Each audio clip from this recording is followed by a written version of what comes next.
Cervical cancer की vaccine हमने मंशूर में वादा किया था, हम लेकर आए, हमने मंशूर में वादा किया था, लगनी चाहिए। मैं अब आपको बताऊं और आपके तवज्जो से लोगों को बताऊं कि दुनिया के 144 ममालिक में ये वैक्सीन लग रही है, 2006 से लग रही है, इसके तमाम क्लिनिकल ट्रायल्स हो चुके हैं। हमने अपने मंशूर में ये वादा किया था क्योंकि हमें ये फिगर्स हमारे पास आई थी कि पाकिस्तान में इस कैंसर की वजह से और इस जैसे और कैंसर्स की वजह से 297 हमारी बेटियां माएँ बहनें हर माह लुकमा जल बनती हैं। मुझे बताएं कि अल्लाह ना करे किसी त्यारे का हादसा और उसमें 200-250 लोग मर जाएं तो वो कितनी बड़ी खबर होती है, लेकिन ये तो कोई खबर नहीं होती कि हर महीने उस त्यारे से ज्यादा हमारी बेटियां जो हैं सिर्फ इस कैंसर का शिकार होकर मर जाती हैं। तो क्या उनको बचाना हमारा फर्ज नहीं है? तो हमने दुनिया की तहकीक से फ़ायदा उठाया, गावी के साथ, बिल एंड मेलिंडा गेट्स के साथ मिलकर हमने कोशिश की कि हम इस वैक्सीन को पाकिस्तान में लेकर आएँ। हमने उसमें हाफ पेमेंट जो है वो हमने की 51% और बाकी जो रेस्ट ऑफ द 49% है वो फिलहाल हमारे डेवलपमेंट पार्टनर्स से की। और इसी तरह होता है, ये इसी तरह होता है। और जिन लोगों को नहीं पता वो बेवकूफ़ है, उनको पता ही नहीं है तो हम ही शुरू हो जाते हैं। तो हम उस वैक्सीन को लेकर आए और आज हमने पूरे पाकिस्तान, हमने ये नहीं कहा कि हमारी हुकूमत तो पंजाब में है हम तो सिर्फ यहाँ लगाएंगे, हमने तो उसको पूरे पाकिस्तान में लॉन्च किया और 4 सूबे में लग रही है। और जो लोग यहाँ पर तनकीद कर रहे हैं, मैं जब मुझे ये तनकीद पहुंची सोशल मीडिया के थ्रू तो मैंने फौरी तौर पे DG NCCI से रब्ता किया, मैंने फौरी तौर पे टेरिटरी मिनिस्ट्री से रब्ता किया क्योंकि वो तनकीद झूठ पर मबनी थी और वो ज्यादती और जुल्म की इंतहा थी कि आप उन बच्चियों को जिनको हम मौत के मुंह में जाने से अल्लाह के फजल से बचाना चाहते हैं, आप उन बच्चियों को खामखा मौत के मुंह में झोंक रहे हैं। और खुदा ना करे जो लोग तनकीद कर रहे हैं, अल्लाह ना करे मेरे मुंह में खाक के उनकी बच्ची या उनकी बहन को कभी ये कैंसर हो तो फिर मैं उनसे पूछूंगा कि किस पे क्या बीती है। ये उनसे पूछें जिनकी बेटियां मरी हैं, ये उनसे पूछें कि जिनकी माएँ मरी हैं और बच्चों को रोता छोड़ के गई हैं। आज अगर एक उम्मीद की किरण आई है इसकी एक डोज के बाद, जिसका ना तो कोई साइड इफेक्ट है और ये जो बकवास चलाई जा रही थी झूठ पर मबनी कि जी खुदा ना खास्ता बच्चियां बांझ हो जाएंगी, मैं ऑन ऑथ कह रहा हूँ 1% भी ऐसी कोई बात नहीं है। हमने इसके तमाम क्लिनिकल ट्रायल टेस्ट किए हुए हैं, हमने बड़ी रिसर्च के बाद इसको लॉन्च किया था। तमाम मेडिकल प्रोफेशनल से जो रिलेटेड लोग हैं वो इस पे बात अब कर रहे हैं। लेकिन हुआ क्या है कि जिन लोगों ने इसके अगेंस्ट वीडियोस बनाई हैं, क्या वो डॉक्टर्स थे? वो उनका ताल्लुक एक महसूस सियासी जमात से था। जब हमने उनके अकाउंट्स को ट्रैक किया, जब हम उनके पीछे गए तो एट द एंड वही सियासी पार्टी निकली जो पाकिस्तान में 24 घंटे फितना फैलाती है। यानी अगर एक अच्छा काम हो रहा है और कौम की बच्चियां बच रही हैं तो वो भी उनको कबूल नहीं है कि भाई इस हुकूमत के जरिए अच्छा काम क्यों हो रहा है। यानी वो पाकिस्तान की बर्बादी खुदा ना खास्ता उनको मंजूर है। ये तो वो लोग हैं कि जब इंडिया पाकिस्तान की जंग हुई तो ये तो उस वक्त भी अपना मंजन बेच रहे थे। ये तो इस खुशफहमी में थे कि इंडिया हम पे चढ़ दौड़ेगा और पाकिस्तान जो है वो जिल्लत और रुसवाई का बायस बनेगा तो हम नारे मारेंगे कि देख लें जनाब ये क्या हुआ है। लेकिन फिर अल्लाह की ज़ात ऊपर बैठी है, उन गाजियों और उन शहीदों के सदके जिन्होंने पाकिस्तान को हमेशा बचाया। फील्ड मार्शल हाफिज आसिम मुनीर को अल्लाह ने वो इज्जत दी, मेरे लीडर शहबाज शरीफ को अल्लाह ने वो इज्जत दी कि आज आप देखें सऊदीया में क्या हुआ है। कभी देखा ऐसा सीन? आपका तो लीडर जब गया था वो उन लोगों से मुखातिब हूँ कि भाई आपका लीडर जो करतूत घोल के जो करतूत घोल के आया था, अगलों ने तो जहाज खाली करा लिया था उससे। हवा में कहा था कि चलो उतरो जहाज से, निकलो, शाबाश, तुम्हें तो तमीज ही नहीं है कि तुम उनके जहाज में बैठ के उनके मुतालिक बकवासें कर रहे हो, क्योंकि किसी के मुतालिक तुम कलमा हक और खैर का कहते नहीं थे। आज जो पाकिस्तान के प्राइम मिनिस्टर को, मैं शहबाज शरीफ की बात नहीं करता, आज पाकिस्तान के प्राइम मिनिस्टर को जो प्रोटोकॉल दिया गया, जो इज्जत से नवाजा गया, आज बीइंग पाकिस्तानी मुझे इसका मेरा सर फख्र से बुलंद होना चाहिए।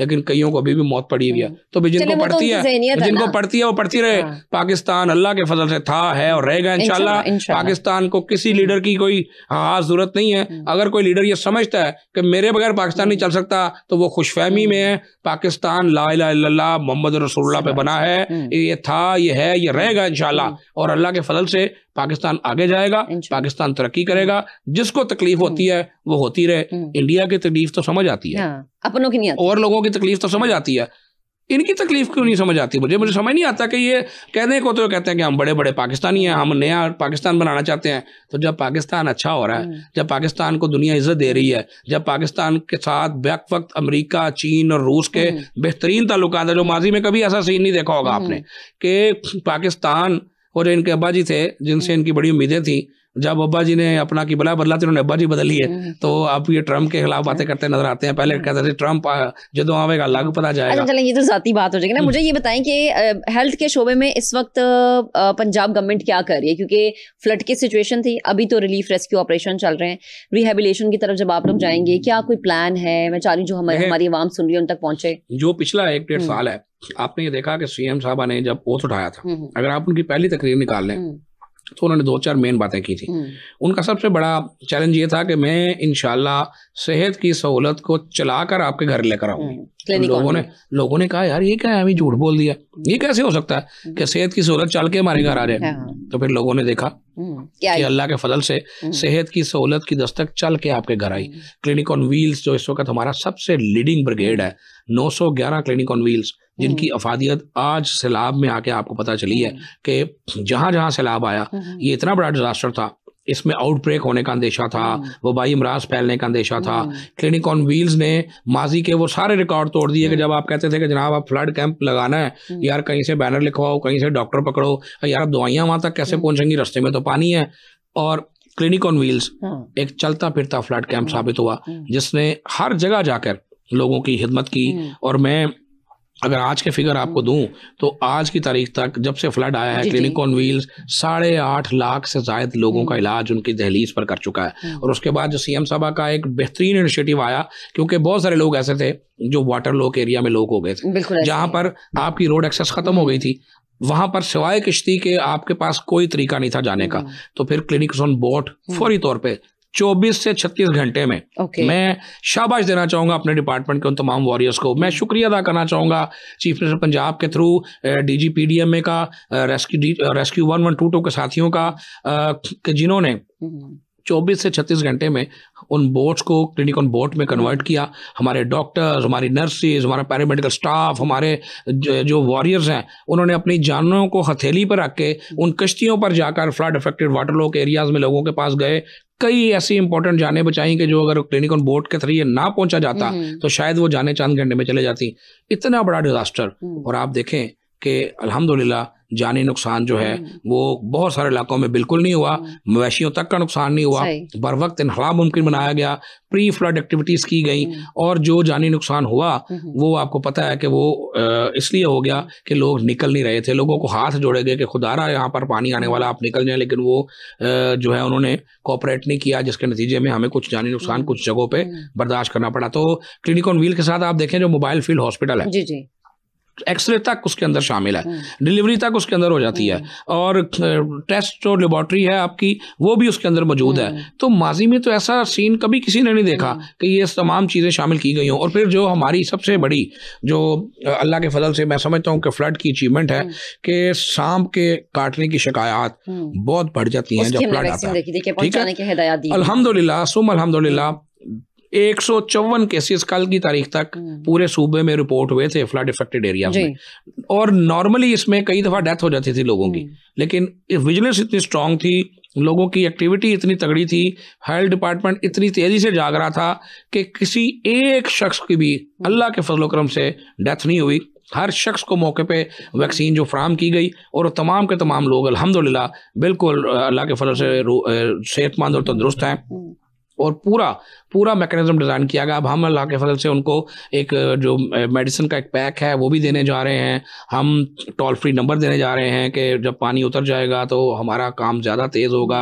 यानी पूरी एक प्लानिंग है जी अल्लाह के फजल से। और डेज के साथ है कि फर्स्ट वीक की क्या प्लानिंग है, सेकेंड वीक की क्या प्लानिंग है, पानी उतरने के बाद थर्ड वीक की क्या प्लानिंग है। हमने जो हमारी HPV वैक्सीन की कैंपेन है, हमने फ्लड इफेक्टेड एरियाज में वो भी नहीं रुकने दी, हमने पोलियो कैंपेन नहीं रुकने दी, हमने तमाम तर वो मामला रोज़मर्रा ज़िंदगी के वो अल्लाह के फजल से उसी तरह जारी रहे जैसे 24/7 जारी रहते हैं। और इस पर मैं अपने तमाम डिपार्टमेंट को शाबाश भी देता हूँ।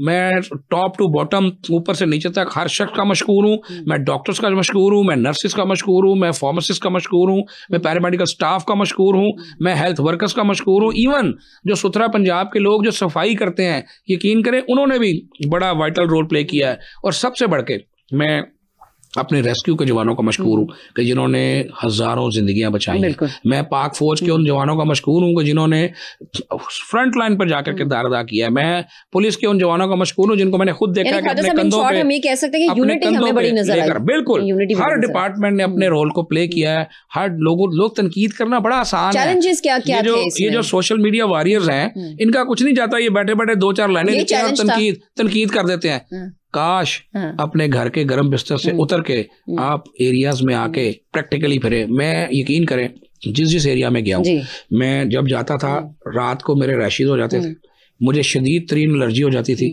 और मुझे दवाइयाँ खा के अपना गुजारा करना पड़ता था। ठीक है, मरियम औरंगजेब जो सीनियर सूबाई वजीर हैं, सीएम तो सबको नजर आई, मरियम औरंगजेब आज भी अलीपुर में बैठी हैं। आज पिछले 1 हफ्ते से वो खातून अपने घर नहीं गई, लोगों को बड़ी तकलीफ है उसकी। ये भी तो देखें, कहाँ आपके भी तो लीडर थे। आपसे फिर मैं बात को क्लियर करूंगा, आपसे मुराद आप नहीं है कि भाई तनकीद करने वालों, आपके भी तो लीडर थे।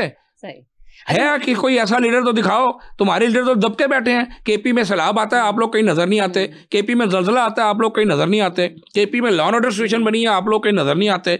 वहाँ मुतासवात में लोग डूब जाते हैं, खड़े खड़े डूब जाते हैं, आप लोगों को शर्म नहीं आती। आपके हेलीकॉप्टर तक कहीं नजर नहीं आते। केपी से हम वापस अगर पंजाब पे आते हैं, मुझे बताएं कि हेल्थ और एजुकेशन 2 ऐसे सेक्टर हैं जिनमें कहते हैं कि बहुत काम होना चाहिए, लेकिन हमने ये देखा है कि इनको साइड पे कर दिया जाता है। अभी क्या काम हो रहा है, क्या क्या चैलेंजेस हैं हमारी प्रोविंशियल गवर्नमेंट को इन दोनों सेक्टर्स में? देखिए, पीएमएलएन की गवर्नमेंट जब भी आई है, उन्होंने हेल्थ और एजुकेशन पे भरपूर काम किया है। शहबाज शरीफ साहब के दौर में हेल्थ रिफॉर्म्स रोड मैप हुआ करता था, जिसको सर माइकल बाबर हेड करते थे, और एजुकेशन और हेल्थ दोनों का स्टॉक टेक हुआ करता था, और चीफ मिनिस्टर बाकायदगी से वो स्टॉक टेक लेते थे।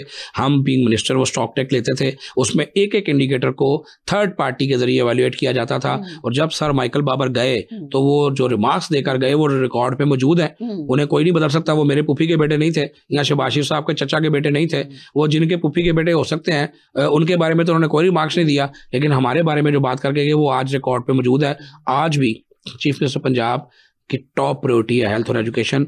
और आप देखें कि जो प्रोजेक्ट्स मैं आपको बता रहा हूँ हेल्थ के ऊपर, के अद्वियात की घर पे फ्राहमी, कैंसर की बात कर लें, कैंसर का बड़ा मंजन बेचा गया ना यहाँ सालों, और कैंसर के जो जिन अस्पतालों के नाम पे मंजन बिकता रहा है, जहाँ पे चंदे इकट्ठे होते रहे हैं, मैं आज पूछूंगा लोगों से कि 10% इलाज आप फ्री करते हैं। आपके अगर 200 बेड हैं तो आपके पहले आपके 99 बेड थे, अब शायद 200 हो गए हैं, तो 200 बेड का 10% बनता है 20 बेड। 20 बेड्स पे आप इलाज फ्री करते हैं और 180 बेड्स वालों से आप पैसे लेते हैं, पूरे पैसे लेते हैं। और उन 20 बेड्स के ऊपर जो आप चंदा इकट्ठा करते हैं पूरी दुनिया से, क्या किसी ने उसका हिसाब दिया है? लोगों से रसीदें मांगने वालों ने 2014 से खुद स्टे लिया हुआ है कि उस अस्पताल का ऑडिट नहीं हो सकता, और जिस दिन उसका ऑडिट हुआ लग पता जाएगा कि वो पैसा कहाँ गया है। अलीमा खान साहबा से यही सवाल किया गया था ना, जिसकी बड़ी तकलीफ हुई है कि आपकी जायदादें कैसे बन गई अमेरिका में, आप तो सिलाई मशीन चलाती थी, आपने तो बड़ी मेहनत से काम किया है। भाई आपका जो है बड़ा ईमानदार आदमी है, उसने तो कभी कोई 2 नंबरी की नहीं, जो क्रिकेट खेली वो खर्च कर गया होगा पैसे, तो अमेरिका की जायदादें कैसे बन गई हैं? और मुझे एक और चीज समझाएं कि राना सनाउल्लाह ने हमारी प्रोग्राम रेड लाइन में तलत में बैठ के कहा था कि जी हम इमरान खान का ट्विटर बंद कर देंगे, ट्विटर अकाउंट उनका हम बंद करेंगे। तो ये इतनी देर बाद क्यों ख्याल आया? क्या उनका ट्विटर अकाउंट इतनी वर्थ रखता है कि उस पे कुछ पोस्ट हो और गवर्नमेंट उस पे कहे कि जी हमने बंद कर? मैं तो किसी चीज को भी बंद करने के हक में नहीं हूं। मैं तो बिल्कुल इस बात को सपोर्ट नहीं करता कि हम किसी का ट्विटर या किसी का भी और किसी की आवाज को भी बंद करें, लेकिन कुछ चीजें नेशनल सिक्योरिटी के जुमरे में आ जाती हैं। देखिए, अब इस वक्त जो मैं बात आपसे करने लगा हूँ HPV वैक्सीन के बारे में, अगर एक हुकूमत अपनी बच्चियों को बचाने के लिए एक इनिशिएटिव लेती है, जो बच्चियां कैंसर से मर रही हैं, उनको जब आप उस काम से रोकते हैं और उसके बारे में नेगेटिविटी अपने सोशल मीडिया अकाउंट्स के थ्रू क्रिएट करते हैं और जानबूझ के करते हैं और मेलाफाइडी करते हैं, बदनीति से करते हैं, नीयत आपकी नेक नहीं होती, आप बदनीति से करते हैं, तो फिर ऐसे अकाउंट्स को बंद करना तो बनता है ना, फिर ऐसे लोगों को अकाउंटेबल करना तो बनता है ना। तो जब आप नेशनल सिक्योरिटी पे कॉम्प्रोमाइज करते हैं, जब आप पाकिस्तान के लिए बदनामी का और खतरे का बायस बनते हैं, चाहे वो मैं हूँ, चाहे वो आप हो, चाहे वो कोई अडयाला में बैठा शख्स हो, तो उसको तो अकाउंटेबल होना चाहिए। सही, ठीक है। लास्ट में हमारे देखने वालों के लिए कोई मैसेज पाकिस्तान की सियासत के लिहाज से, क्योंकि क्रिटिसाइज करना, एक दूसरे पे इल्जाम लगाना बहुत आम हो चुका है, और कहते हैं शायद इसी से ही अब आप फेवरेट हो जाएंगे और मशहूर हो जाएंगे। देखिए, मैं आपको एक बात बताऊं, मैं ज़िंदगी मैंने सारी सियासी गुजारी है और मैंने अपनी ज़िंदगी का अपना बचपन अपनी जवानी सारी इस मुल्क को इस सियासी पार्टी को दी है, क्योंकि मैं शायद ये समझता हूँ, मेरा अपना सोचने का स्टाइल है, मैं समझता हूँ कि मेरी लीडरशिप जो है वो मुल्क को आगे लेके जा सकती है। जिस दिन मैं ये समझूंगा कि मेरी लीडरशिप मुल्क को आगे नहीं लेके जा सकती, मैं इस लीडरशिप को छोड़ दूंगा या इस काम को छोड़ दूंगा। तो अपने लीडर से प्यार करें, बिल्कुल करें, लेकिन खुदा के वास्ते उसको नबी पैगंबर का दर्जा ना दें। और जो सबसे बड़ी बात मैं करना चाहता हूँ कि खुदारा अपनी ऐनक का नंबर दुरुस्त करें, किसी पर तनकीद से पहले सिर्फ ये देखें कि मैंने इस मुल्क को क्या दिया है। अगर तो मैंने इस मुल्क को कुछ दिया है तो फिर मुझे हक है कि मैं दूसरों से सवाल कर सकूं। लेकिन अगर मैं खुद, मेरा वालिद जो है, अगर मैं एक आम आदमी हूँ और मेरा वालिद सरकारी मुलाजिम है और उसने DH में घर बना लिया है और उसकी तनख्वाह सारी 50,000 है, तो मुझे सबसे पहले किसी से रसीदें मांगने की बजाय अपने अब्बा जी से पूछना चाहिए कि अब्बा जी आपके पास तो कुछ नहीं था, आपकी तनख्वाह 50,000 है, आपने DH में घर कैसे बना लिया। तो हम में ये रिवाज नहीं है, हम अपने अब्बों से नहीं पूछते, लोगों के अब्बों से पूछते हैं। तो ये मुल्क उस दिन आगे जाएगा जिस दिन दो काम होंगे, जिस दिन हम सब अपने अपने का हिस्से का काम करना शुरू कर देंगे और जिस दिन हम लोगों को अकाउंटेबल करने की बजाय अपने अपने आप को अकाउंटेबल करेंगे, मुल्क आगे चले जाएगा। चलें जी, ठीक है, बेहद शुक्रिया ख्वाजा साहब, हमारे साथ मौजूद थे, गुफ्तगू कर रहे थे। आज के पॉडकास्ट से मुझे इजाजत दीजिए, इंशाल्लाह आपसे फिर से मुलाकात करेंगे। कोई आपका क्वेश्चन हो, किसी टॉपिक पे बात करनी हो, हमें कमेंट सेक्शन में आप बता सकते हैं। Thank you so much.